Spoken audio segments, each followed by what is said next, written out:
Hello mga lalabs, mga vayots, magandang gabi po sa inyong lahat.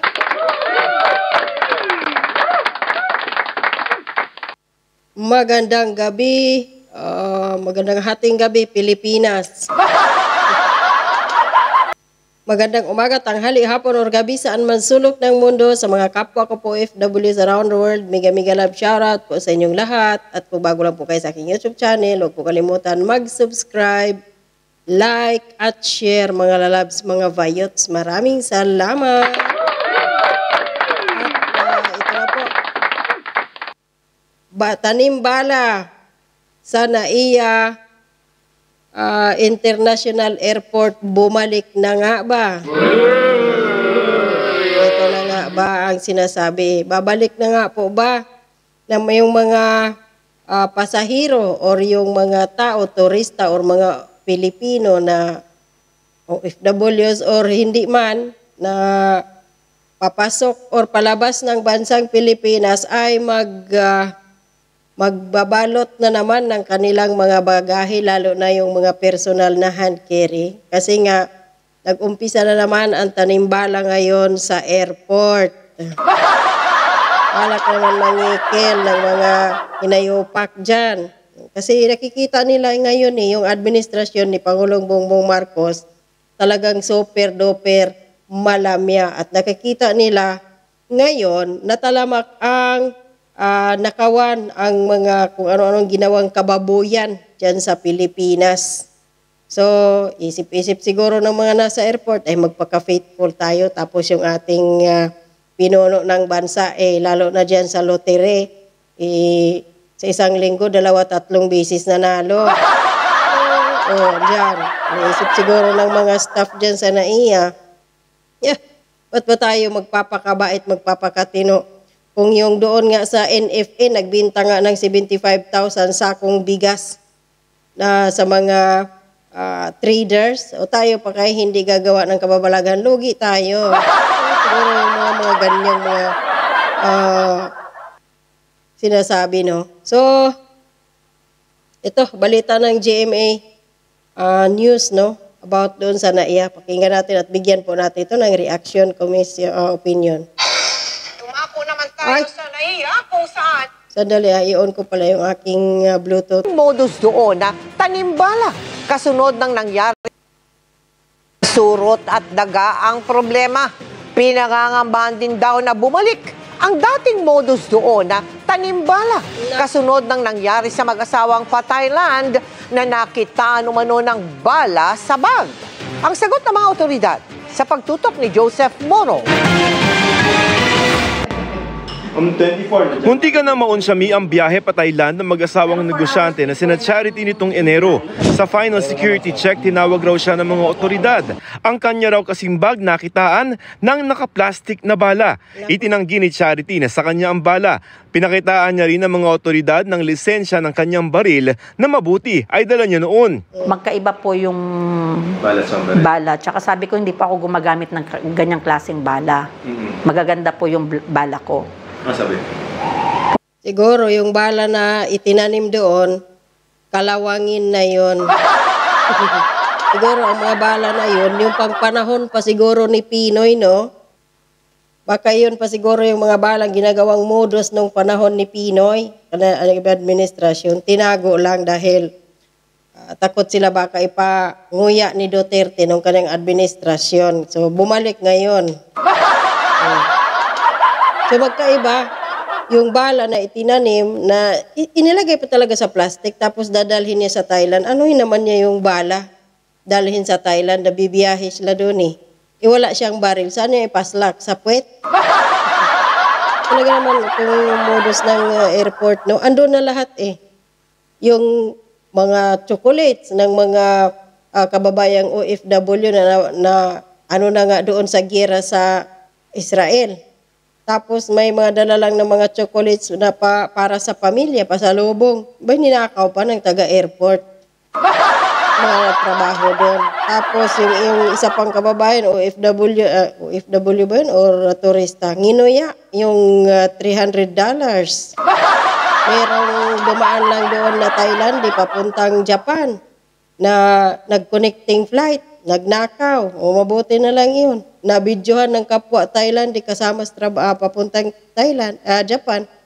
O yun, yung babae dyan na taga-airport, "Sir, please delete the video, sir. I have 7 kids." O lol. O, diba? Tapos meron pang isang Chinese na turista na ninakawan or nawalan ng ng tawag dito, kanyang smart watch na nagkakahalaga ng parang around 50,000 pesos yata yun. O meron pang dating beauty queen na sumali dyan sa Binibining, Pilipinas, nagbakasyon doon sa Boracay. Pagbalik ng Manila, by dinakot ng security guard yung kanyang puwet. Itong huli, sunod-sunod, nung isang araw ba yun kahapon, mayroon na namang naantala dyan na kasi nag-brown out na naman sa airport. Sandali. Mga brown out. Itong huli na naman ay may surot, may daga, may ipis. Tapos ngayon na naman, tanim bala. Ano ba nangyari sa Pilipinas ngayon, mga lalabs, mga bayots? Wala sa hulog kasi yung presidente walang paki. Basta biyahe lang siya ng biyahe. Solve na siya doon. Sa Prague, sa Czech Republic. Andun, may upload yung Presidential Communications Office. Dumalo doon sa pagtitipon ng mga Filipino community. May pa-concert doon.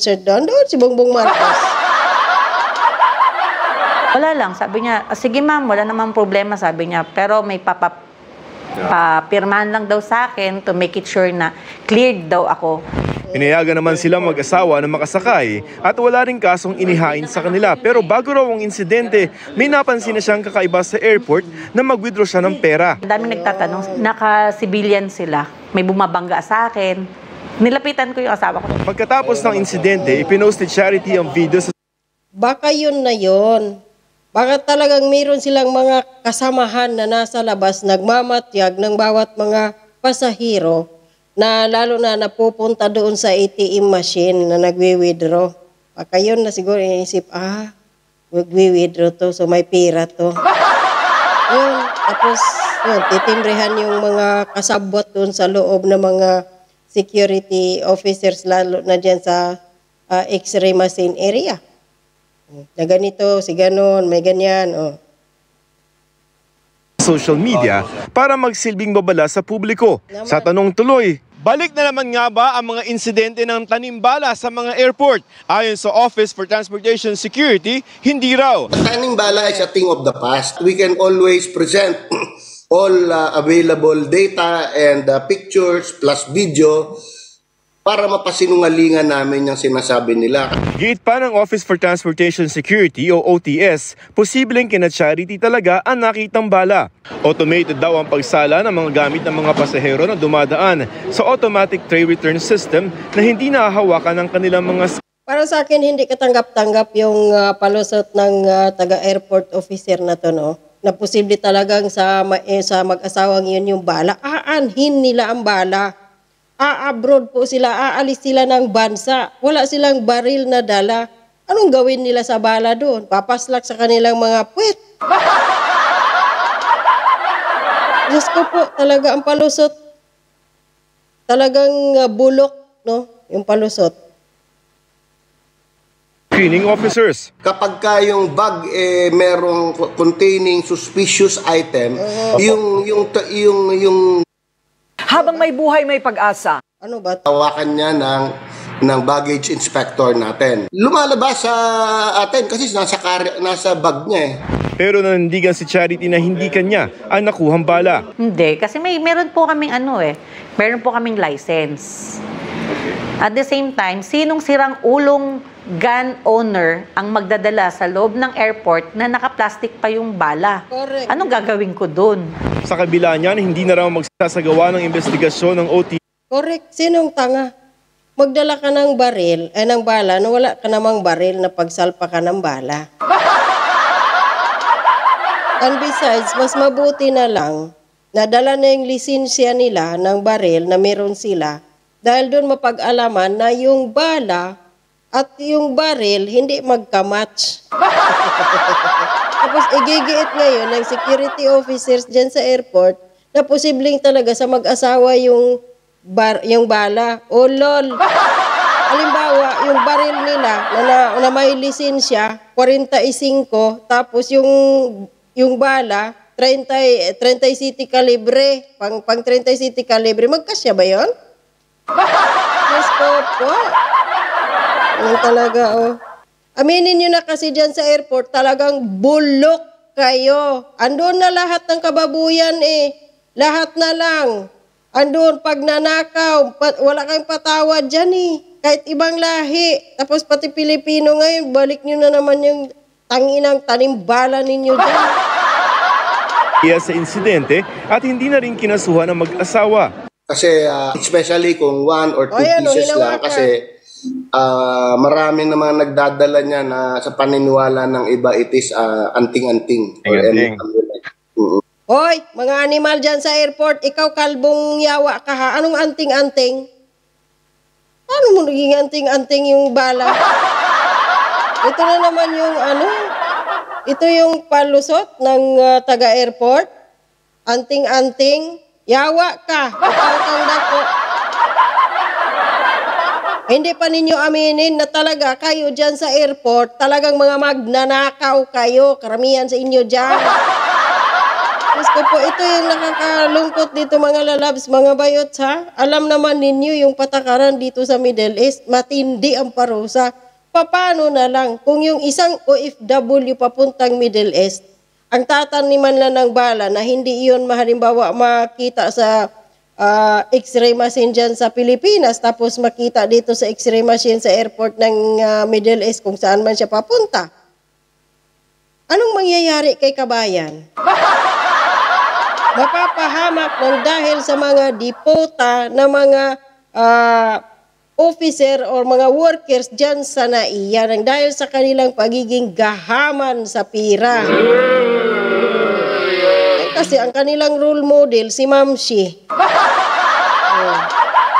Tapos ngayon sasabihin, anting-anting yan. Anting-antingin mo kaya yung ulo mo dyan, kalbong yawa ka. Daily nakaka-encounter kami ng ganitong incident. Pero paalaala ng OTS sa mga magbabiyahe lalo na dagsaan sa Semana Santa, huwag na magdala ng mga ipinagbabawal na gamit para iwas kaso at abala. Para sa GMA Integrated News, Joseph Morong, Nakatutok 24. Walang tanga na pasahirong Pilipino na labas ng Pilipinas magdala ng abala para anting-anting. Nag-hallucinate lang yung kalbo na yan dyan na interview ng GMA reporter sa airport dahil baka bangag din ang puta. Yes po sa inyo, tigil-tigilan ninyo yan dahil hindi kayo, dagdag kayo purisyo sa taong bayan. May travel tax na. Mayroon pang lahat-lahat. Ang dami ninyong arti-chichi, burichi dyan sa airport. Andyan na naman yung tanimbala. Sana puputok yung bala doon sa mga puwit ninyong mangyawa kayo. Talaga. Tawarin ang Pilipinas. Itong bagong Pilipinas talaga ni Bongbong Marcos, minamalas. Ito lang.